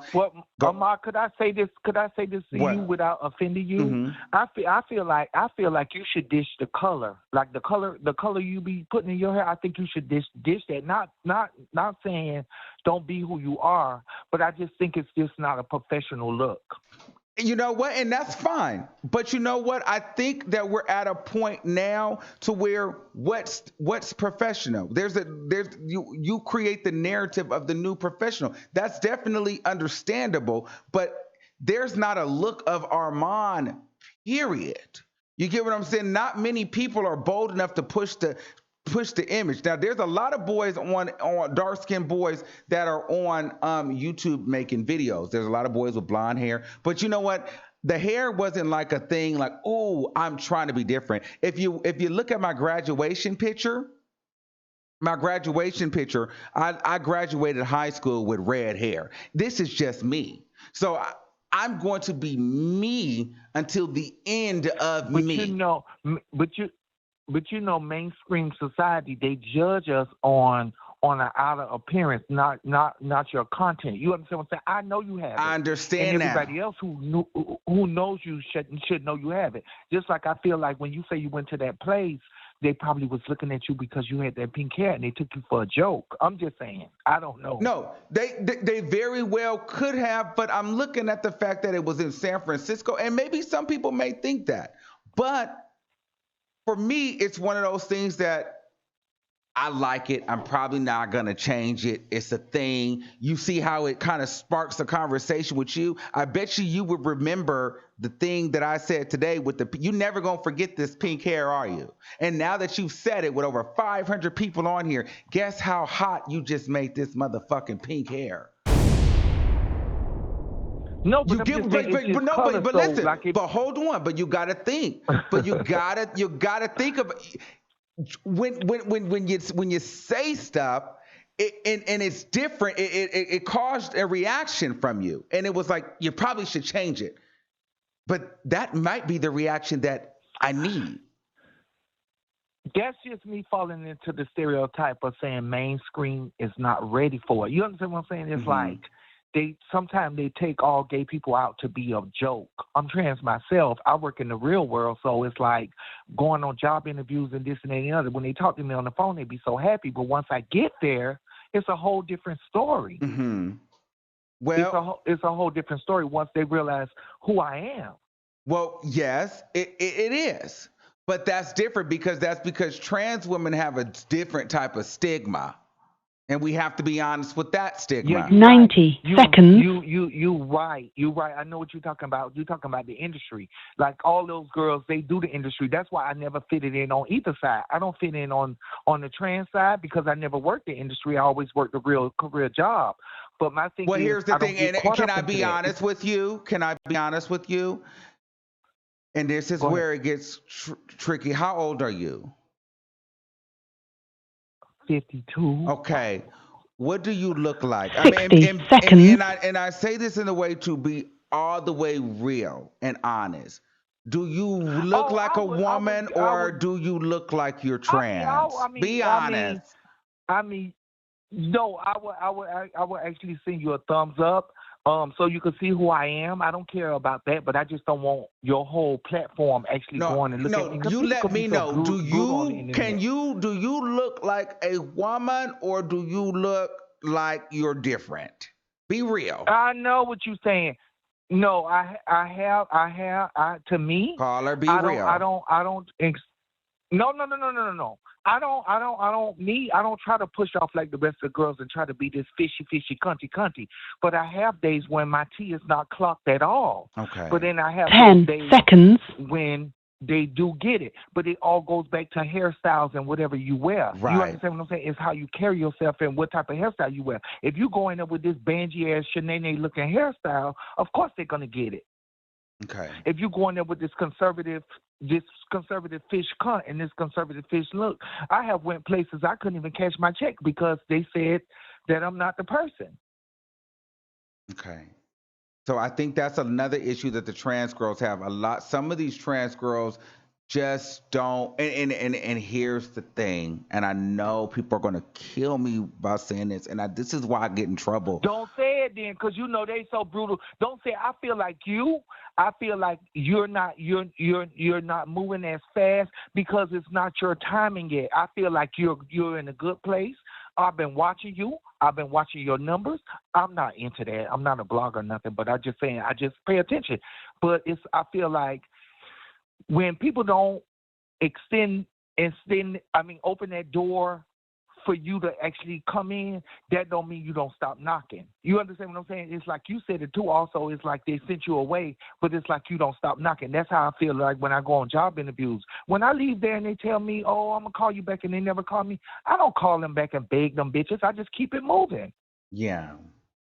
Well, I was just going to say this. A lot of trans girls have the issue because they are clocked. And that's just part of the lifestyle. If you're a clocky girl in the real world, it's not fair, but life isn't fair. If you're a clocky girl, you're probably going to have a harder time than a fishier girl. It's just life, and you have to understand that. Yeah. Yeah, I get it. I get it. But it's like, you know, they want to. I mean, you don't. You're supposed to not lose yourself when you're trying to go around and push yourself up off as this fishy girl. Because at the end of the day, you could send messages to the wrong person, thinking, oh, I thought you had a. You know, whatever. You know how that go. But my thing is, no, I don't go around and walk out my door and carry myself like this bangy, stupid ghetto girl and this and that and the other. I carry myself in a very conservative way because of age and because of wisdom. I don't go out this door half naked with my titties all out my blouse. That's not necessary. Yes. It's not necessary. Like some girls, they keep mixing the sex in with who you are. I don't have to push my boobs out my blouse for you to know I'm fish. You understand what I'm saying? You could go somewhere with a conservative top. Most trans girls don't know how to dress for occasions. Everybody want to walk out with this slutty ass outfit on, and that occasion or event don't call for that. You understand what I'm saying? I'm in the real working world. Real working world, so most of my things are conservative. I don't have to have on a two-piece or whatever the case may be just to impress somebody. I know that. I know who I am. Well, I want to say thank you, and thank you for being a good observer. So again, like I said, I don't have any issue with TS. You know, she's in her lane. I'm in my I hope lane. these kids don't read us about this. But it is what it is. I feel like she extended that branch to everybody. She never extended it to you. I was just curious to know why she didn't do it. I don't know. Maybe you should ask her. Would you extend it? Oh, no, she'll get me. I would not dare ask her that. Oh, no. Yeah, so I don't know. That's a good question. Ask her. I don't know the answer to the question that she knows. Like that you would have to ask Madison. I don't know. I'm just doing me because I can't wait. I don't wait on nobody. No bitch makes or breaks me. Well, you get what I'm saying? That's the conversation. Well, thank you. Well, you're doing a great job. Thank you so much. Bye. Oh, wow. You guys are really getting into some things. You guys almost had me on here for 2 hours. Let's get into some things. 978-8025. You're back. Hold on. I didn't got you already. Hold on. I got to get somebody else. 269-1528. You're live on the air. Hello. Hey, how are you? Hi, Armand. How are you? Good. How are you? It's Kia Bagley. Hi. I just wanted to say thank you so very much for not following with the other bloggers and slandering me and our company. And I want to thank you for Wait, who is playing Kia the music. Bagley? Are you with Avion? Yes. Okay, yes. How was that? Yeah, I end up messaging Avion and told him that he was with the show with us. I didn't really follow that story. He said that he sent me a message basically saying, I just told him that his music got submitted, but we weren't paying for his song. And I asked him, did he know you guys? And he said he's in no way affiliated. He thought I probably was trying to like be messy, but I really don't give a fuck about anything that him, Tasha K, or any of them have going on. I really don't. We're on two totally different levels, lanes. Exactly. You get what I'm saying? But shout out to you. So what's going on, Kia? Thank you. Nothing. Everything is going good, and I watch everything. And I just wanted to tell you thank you so much, because I didn't expect to get slandered the way I did for speaking out for something that was maliciously done to myself, my husband, and our company. So that kind of like hurt us like really bad. I was like, oh my God, what the hell happened? Like, I go out and beyond for every artist, every model, or anyone that I have ever worked with and work with now. And our work speaks for itself. You hear the music. The music is amazing. The music is awesome.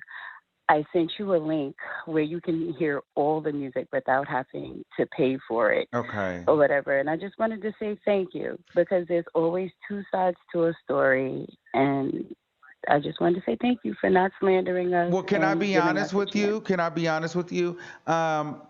I don't even know what's going on. I didn't watch the daytime tea time interview, and I don't have a problem with daytime tea time. I just don't like watching her try to interview, and I don't like her on camera, so I don't watch that. But I don't have an issue with her, so I don't even know really what the issue is with you. I honestly, I didn't even know that you were the manager when you sent in the song. I just sent it to him and told him that he was possibly in it, and then I guess he knew it was you. But my thing is, I'm trying to stay as far as Right. removed from that because for me, I don't want to be attached to any of that because the way I'm trying to do my brand, even though we all do the same things, I move a little different in my give a fuck level and my what do you call it? My level of integrity is a little bit different. So I don't even Right. know what the issue is with you. I don't know what happened because I really don't know the Well, story. when I woke up, I had saw where because I follow all of you guys on Hmm. YouTube. I watch you all the time. I watch Tasha K. I watch Daytime Tea Time. I watch Hmm. a couple other people as well. When I woke up, I had saw something that Tasha K had posted, and it said something about Kevin, and I'm like, Hmm. what the hell? So I clicked onto it. It's like 8 o'clock in the morning, and when I saw that it was Avion, and I saw the allegations, I immediately jumped up, and I'm like, what? Hmm. Huh?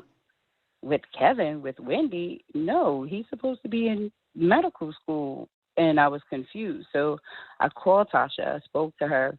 I was furious at first. Wait, I hold was on. so mad and So pissed he off. was was that you that called and said you were suing him? No, no, that's the young lady that was around a long time ago when Avion was with us. She's from Atlanta and she's really, really close friends with Avion. He was in school prior to coming to New York. And when he left us, he allegedly went back to Georgia to go back to school for nursing because he said that the music thing really wasn't happening for him. But, later on we started finding out different things when he was here and a lot of malicious things that were going on behind the scenes and stuff like that. And I guess it got a little bit too overwhelming with him trying to cover all the things that were going on behind our backs. So, yeah, because I just didn't even know because we couldn't even find the lawsuit, so I didn't even know if that was a real lady or a real source. Because she said that she had a lawsuit for $12,000, but we couldn't find that. Like people were looking all over. Right. And that's what we what happened, like stuff like that happened with us as well. We used to get phone calls and stuff like that. Oh, Avion needs a video shoot. Avion needs pictures right now because he has this gig tomorrow and this and that. And I would jump up and it would send us on a wild goose chase for not a phone call to come through tomorrow. It was just very, very messy.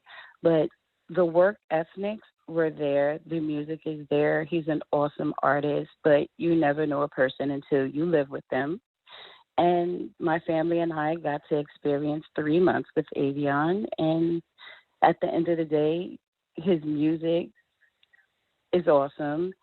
Him as a person that I met when we first initially met was, yes, this green Southern boy that been treated so bad and wanted an opportunity. And me being the loving, caring, and giving person that I am was like, wow, this is somebody that I can help Hmm. due to our connections and who we deal with. Yes, I gave Avion and every other artist that we dealt with a artist agent agreement due to the fact of what major label my husband and I scout talent for. Hmm. And then that's where the other 7 agreements came into where giving us permission to release the music, to speak, to book shows, to book bookings and stuff like that. So I didn't understand, like, damn, you were that upset that I didn't save a story for you to slander Avion. Who didn't say you You didn't would save go a to story the for who? Tasha K? yes, because she told me don't speak to anyone, save the story for her. Because when I first initially Oh. called, I spilled everything. I was so mad, so mad, so mad. So any and everything that had happened to us with that experience, I just blurted it out and I just let it go. And I was like, oh shit, did I do that? And then Genuine Beauty, which is one of our artists, she reached out to a bunch of bloggers, and Daytime Tea Time reached out to me, and she was so nice, she was so pleasant, and I said, you know what? I don't want to go slander Avion. I don't want to go say anything bad to him. I got out whatever I had to say, and in the process of that, Avion had called me, and I spoke to him, and he was very apologetic. I had the whole 10-minute conversation, and then I know where he was being coached to say certain things, and I didn't fall into it, and I didn't fall for it. And I have that whole 10-minute conversation. So if I was lying at any point, then that conversation should have been played for the whole 10 minutes to clear my name. My work ethic speaks for itself. I'm around a lot of celebrities. I've never asked anyone to market our company or promote our company. I don't need to. I don't have to have over 10,000 So when followers, Tasha 50,000 K followers. told you not to do what? She told you not to give the And story to the Daytime Tea, and you did, and she got no, she pissed said off. not. She said not to. She said not to tell it to anyone. You're going to get calls from a lot of bloggers. Don't speak to anyone. I'm going to air the interview. Avion's coming back on Monday. We're going to air him for Tuesday. We're going to speak to you on Tuesday, and we're going to air you for Wednesday. I believe it. That sounds about right. She did that to me. Yeah. I have that conversation recorded as well. So when I cross T's, I cross T's. When I dot I's, I dot I's. But my husband just said, just leave it alone. But at this Move point, forward, do whatever you're doing. can I be honest with you? At this point, everybody knows that that's how Tasha K rolls. That's no surprise. Right. It's just you are when you and again, because there's not enough room for everybody. She plays dirty like that. That's just how she does. That's why her and I fell out because I told her as a friend that some people for the Dr. Savy, they reached out to me. I told her that, and she told them not to do an interview with me. And so I just thought that was shady. But, I'm not upset about it anymore. It is what it is. So, yeah, I could totally see why she may have slandered you because you gave the interview to Daytime Tea, because she probably didn't want you to have that interview. You live and you learn. That's just one person's perspective. Right. It is what it is. I wouldn't sweat this Avion shit anymore. I don't know. Does he owe you any money? Avion's really not going anywhere. I mean, he went on live and said he got fucked in his ass and his butt ate out with shit in it. Like, nobody's taking that guy serious. Like, you know what I mean? Like, there's no Grammy happening. There's no world tour. Like, let it move. Let it ride. First and foremost, as a manager, and there's no shade, this is just basic common sense. As a manager, and if something like that did happen, you don't air something like that out with a blogger on YouTube. You would take that matter very seriously. You would do a rape kit, and you would contact an attorney, and you would do everything behind the doors.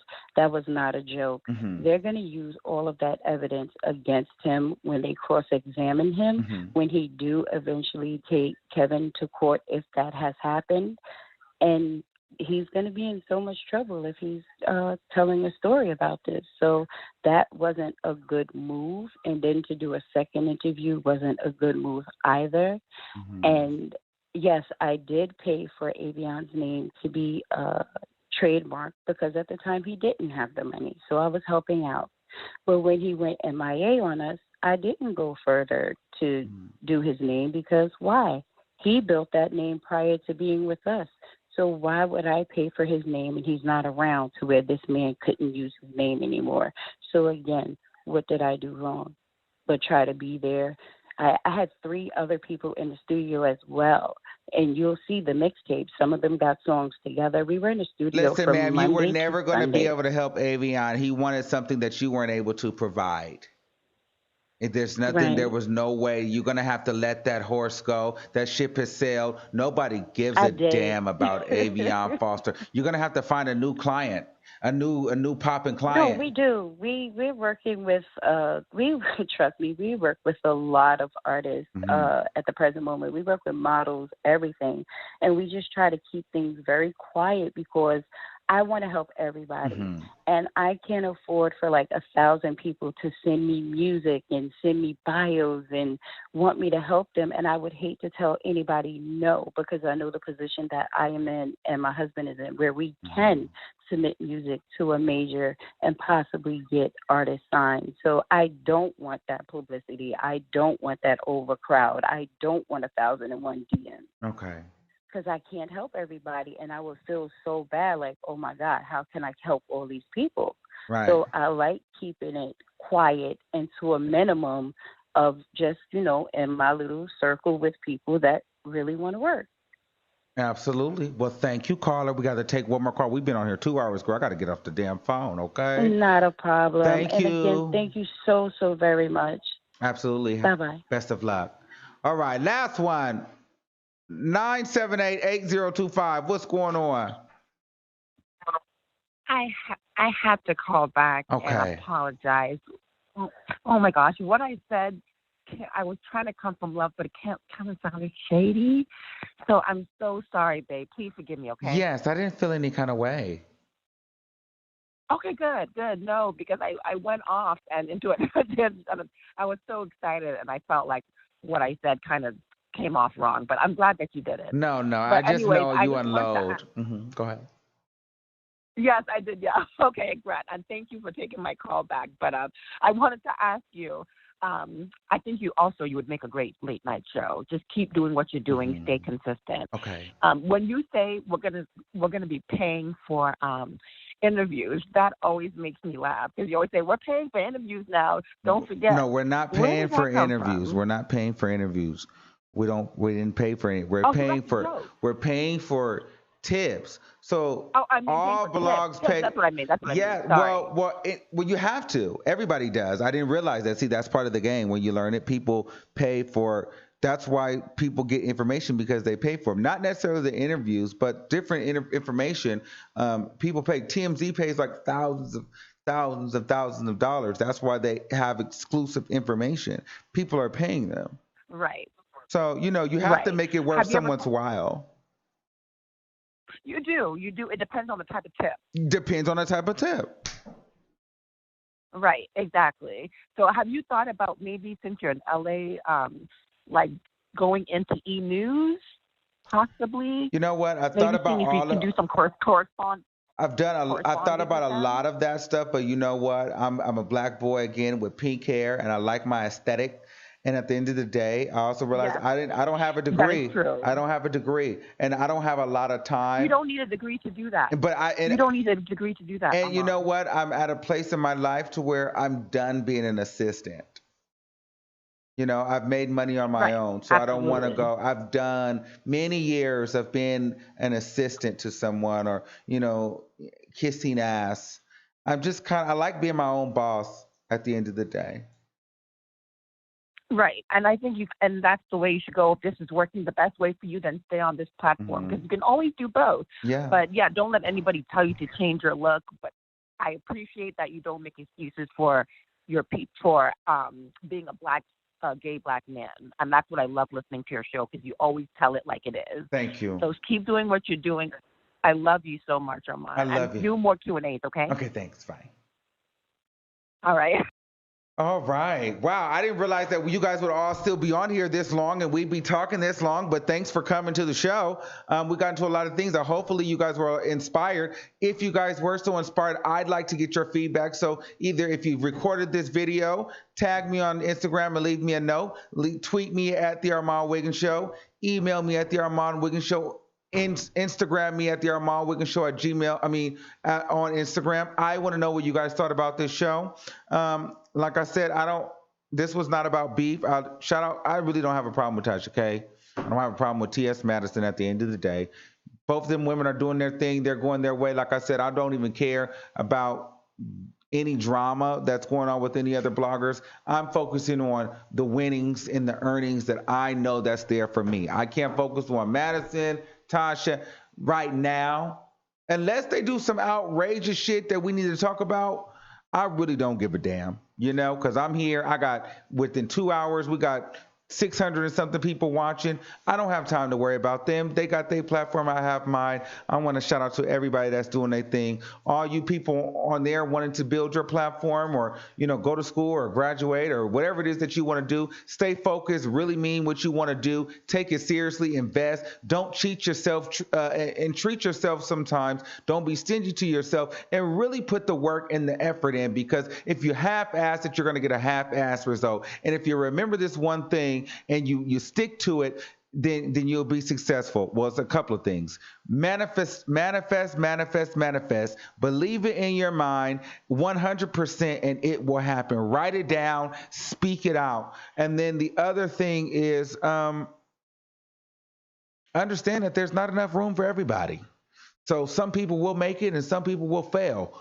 Which one do you want to be? All right, y'all, I'm out of here.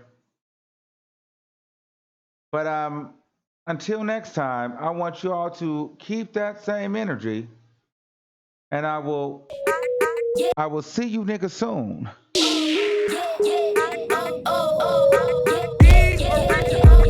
Oh, yes, and if I forgot, if you have any exclusive news, any tips, any hints, email me at thearmandwiggenshow@gmail.com and subscribe. Oh, and Mocahontas is doing a live video interview. I will be interviewing Mocahontas live tomorrow for her artist spotlight for our Wednesday night show. We are down to the final 4 contestants. We will be giving away $200 and a plaque. So you will get to, if you guys want to see Mocahontas live, she will be live on Wednesday. All right, see ya. Bye.